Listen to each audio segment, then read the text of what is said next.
I accept literally the saying that all the world's a stage, and I believe that God plays all the parts. The purpose of the play? To transform man, the created, into God, the creator. God loved man, his created, and became man in faith that this act of self-commission would transform man, the created, into God, the creator.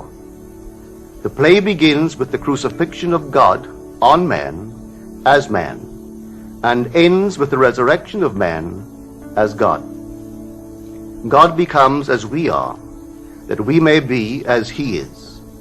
God becomes man, that man may become first a living being, and secondly, a life-giving spirit. I live, yet not I, but God lives in me, and the life I now live in the flesh, I live by the faith of God, who loved me and gave himself for me.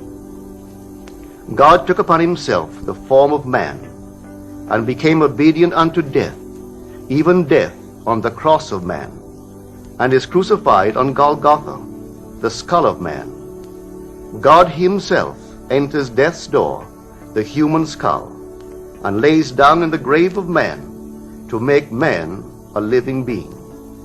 God's mercy turned death into sleep. Then began the prodigious and unthinkable metamorphosis of man, the transformation of man into God.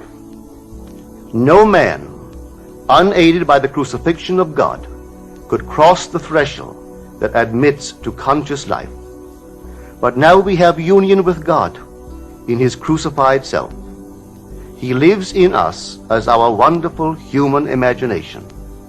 Therefore man is all imagination, and God is man, and exists in us, and we in him. The eternal body of man is the imagination. That is God himself.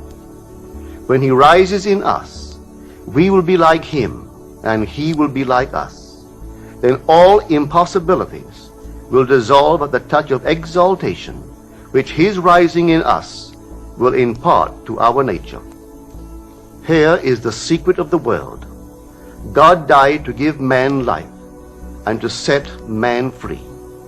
For however clearly God is aware of his creation, it does not follow that man, imaginatively created, is aware of God.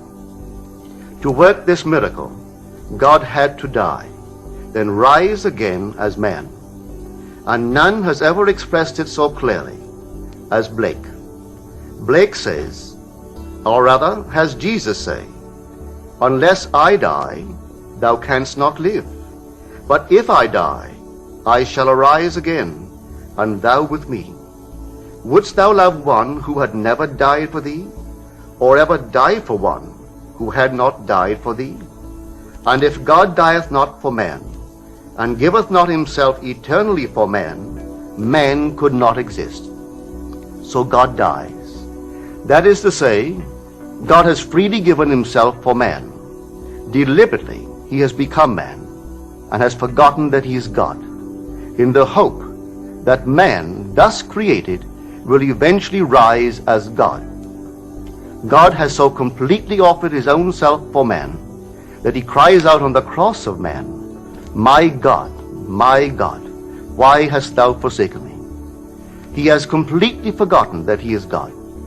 But after God rises in one man, that man will say to his brothers, "Why stand we here trembling around, calling on God for help, and not ourselves, in whom God dwells?"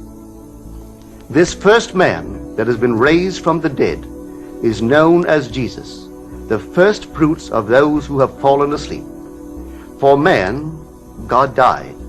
Now by a man has come also the resurrection of the dead.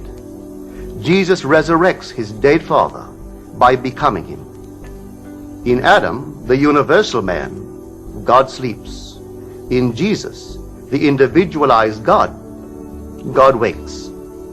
In waking, man the created has become God, the creator, and can truly say, "Before the world was, I am." Just as God, in his love for man, so completely identified himself with man that he forgot that he was God, so man, in his love for God, must so completely surrender himself to God that he lives the life of God and no longer that of man.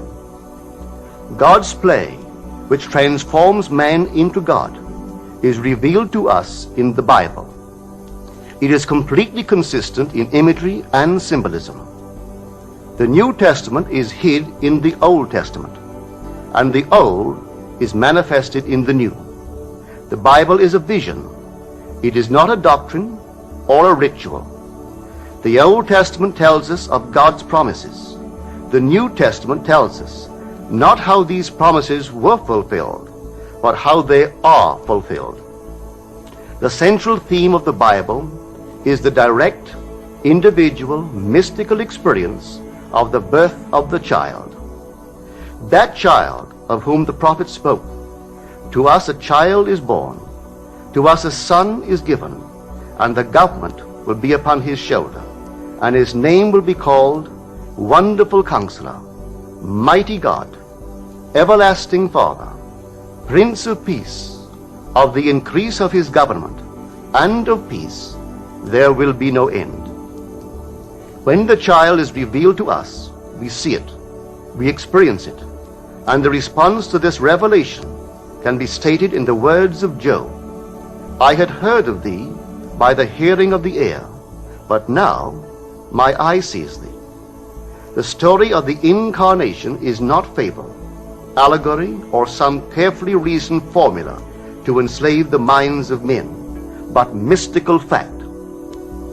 It is a personal mystical experience of the birth of oneself out of one's own skull, symbolized in that of a child, wrapped in swaddling clothes and lying on the floor.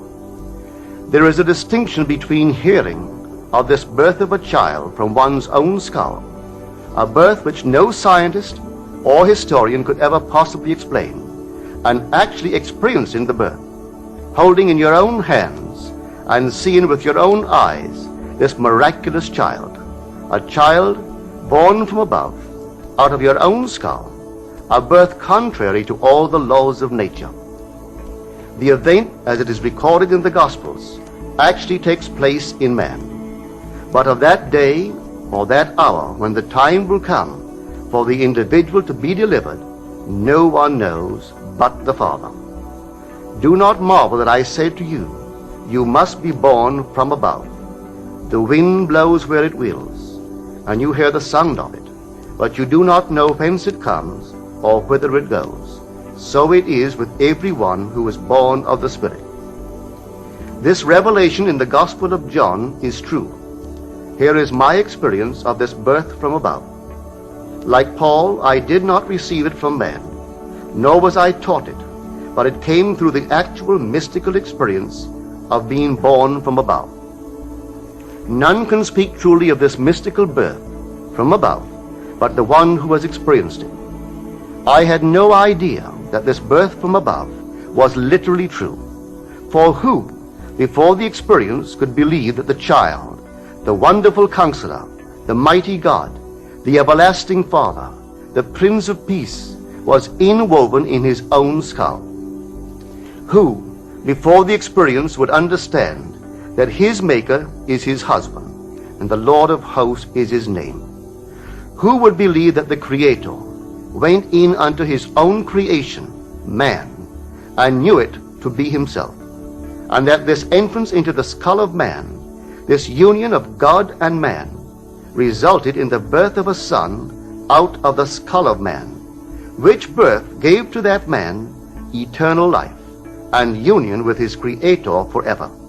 If I now tell what I experienced that night, I do so not to impose my ideas on others, but that I may give hope to those who, like Nicodemus, wonder how can a man be born when he is old? How can he enter a second time into his mother's womb and be born? How can this be? Well, this is how it happened to me. A heavenly dream in which the arts flourished was suddenly interrupted by the most intense vibration centered at the base of my skull. Then a drama as real as those I experience when I am fully awake began to unfold. I felt myself within my skull, trying to force my way out through its base. Something gave way, and I felt myself move, head downward, through the base of my skull. I squeezed myself out, inch by inch. When I was almost out, I held what I took to be the foot of the bed and pulled the remaining portion of me out of my skull. There on the floor, I laid for a few seconds. Then I rose and looked at my body on the bed. It was lying on its back and tossing from side to side like one in recovery from a great ordeal. As I contemplated it, hoping that it would not fall off the bed, I became aware that the vibration which started the whole drama was not only in my head, but now was also coming from the corner of the room. As I looked over to the corner and wondered if that vibration could be caused by a very high wind, a wind strong enough to vibrate the window, I could not believe that the vibration which I still felt within my head was related to that which seemed to be coming from the corner of the room. Looking back to the bed, I discovered that my body was gone, but in its place sat my 3 oldest brothers. My oldest brother sat where the head was. My second and third brothers sat where the feet were. None seemed to be aware of me, although I was aware of them and could discern their thoughts. I suddenly became aware of the reality of my own invisibility. I noticed that they too were disturbed by the vibration coming from the corner of the room. My third brother was the most disturbed and went over to investigate the cause of the disturbance. His attention was attracted by something on the floor, and looking down, he announced, "It is Neville's baby." My other 2 brothers, in most incredulous voices, asked, "How can Neville have a baby?" My brother lifted the infant wrapped in swaddling clothes and laid him on the bed. I then, with my invisible hands, lifted the babe and asked him, "How is my sweetheart?" He looked into my eyes and smiled, and I awoke in this world to ponder this greatest of my many mystical experiences. One other vision I will tell, because it bears out the truth of my assertion that the Bible is mystical fact, that everything written about the promised child is in the law of Moses and the prophets and the Psalms, and it must be mystically experienced in the imagination of the individual. The child's birth is a sign and a portent, signaling the resurrection of the patriarchs in the imagination of him in whom the child is born. 6 months after the birth of the child, a vibration similar to the one which preceded his birth started in my head. This time, its intensity was centered at the top of my head. Then came a sudden explosion, and I found myself in a modestly furnished room. There, leaning against the side of an open door, was my son David of biblical fame. He was a lad about 12 years old. What struck me forcibly about him was the unusual beauty of his face and figure. He was, as he is described in the first book of Samuel, ruddy, with beautiful eyes, and very handsome. Not for one moment did I feel myself to be anyone other than Neville. Yet I knew that this lad David was my son, and he knew that I was his father. As I sat there contemplating the beauty of my son, the vision faded, and I awoke. What conclusion can be reached from these mystical experiences of the chamber of man's imagery? In man's imagination are engraven every patriarch and character in the Old Testament, and that after the birth of the child, out of the skull of man, signifying that man's rebirth from above, there will begin the resurrection of the patriarchs. Each in his turn will be revealed as the son of the man who resurrects him. When all are resurrected from the dead, that man in whom they are resurrected will know himself to be of the Elohim, the God who became man, that man may become God.